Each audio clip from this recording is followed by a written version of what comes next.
Hi guys! Good afternoon! Good morning! To this video guys, ang lulutuin ko for our lunch is apple topping chops.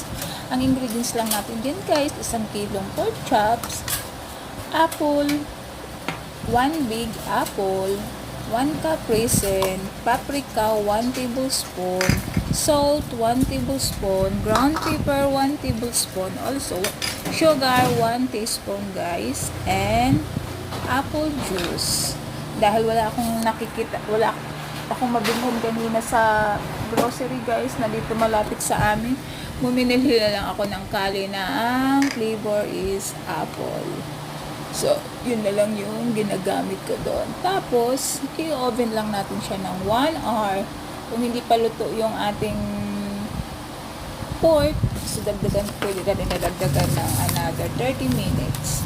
So, ang ano lang din is sa 250 Fahrenheit ang ating apoy sa oven.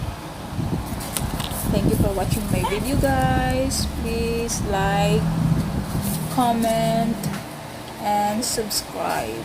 Please, God bless you all. Have a blessed day.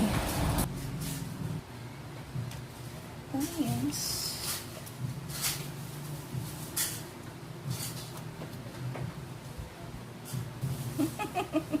Bawasan mo pa yan.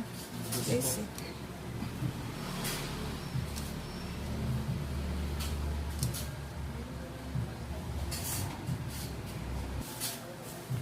Apple.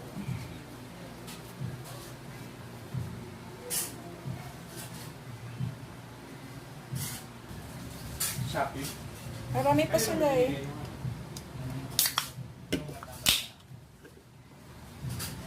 Kay Bromart. Hindi kay Bromart na lang pala.